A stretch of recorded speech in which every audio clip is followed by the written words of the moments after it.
অসমৰ জনগণৰ হিতৰ হকে যুদ্ধ কৰি আছো, অনাগত দিনতো যুদ্ধ কৰি যাম। এই মন্তব্য আমাৰ নহয়, এই মন্তব্য অসমৰ মুখ্যমন্ত্ৰী ডক্টৰ হিমন্ত বিশ্ব শৰ্মা। চাহক এনি লাইভৰ পোনপটীয়া প্ৰতিবেদন।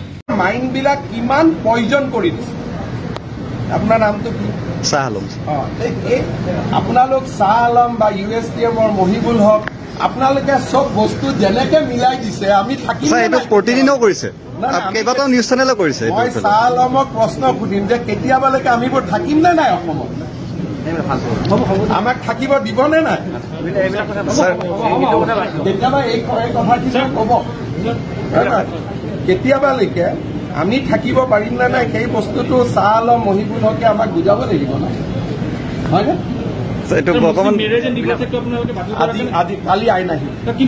নাই আমি একো নাই, খালি মই হাঁহি হাঁহি কৈছো যে আমি এখন অসমত থাকিব পাৰিম নাই এইটো আমাক বুজাই দিব। বিষয়টো যিহেতু চৰ্চা হয় সেইকাৰণে সুধিলো। চৰ্চিত বিষয় কাৰণে কৈছো, আটাইতকৈ চৰ্চিত বিষয় হ'ল ডেমোগ্ৰাফিক চেঞ্জ।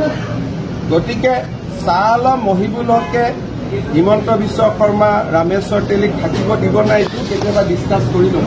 আমছুৱে প্ৰতিবাদ কৰিব বুলি কৈছে, দিল্লীত আপোনাৰ বিৰুদ্ধে প্ৰতিবাদ কৰিব। আমছুৱে যিমানে প্ৰতিবাদ কৰে এইটো মোৰ কাৰণে চাৰ্টিফিকেট। তাৰমানে কৈ যাব যে অসমৰ মুখ্যমন্ত্ৰী এজন আছিল যে সি আমছুৰ লগত কাজিয়া লাগিছিল, আমছুৰ লগত যুঁজিছিল, চাৰেণ্ডাৰ কৰা নাছিল। মোৰ নামটো ইতিহাসত মই তেনেকেই লিখি যাব বিচাৰো যে থাকাৰ দিনাখনলৈকে বীৰৰ দৰে যুঁজি থাকিল। তেনেকে মোৰ নামটো লিখি যাওক আৰু তেনেকে মোৰ নামটো লিখি থাকক। উত্তেজিত কৰি আছে ধৰক ৰাইজক, তেনেকে দিল্লীত কোনো নাই। উত্তেজিত কৰিলেও ইয়াত মই আছো, একো কৰিব নোৱাৰো।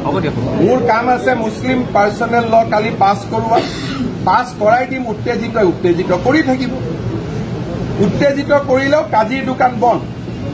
যিমানে উত্তেজিত নহওক কিয় এটা কামত লাগিছো যেতিয়া তাক চেছ কৰিম। খবৰ মানে এনি লাইভ 24/7 আৰু এনি লাইভ ডিজিটেল। যিকোনো খবৰৰ বাবে যোগাযোগ কৰক 9387734920 আমাৰ এই নম্বৰত।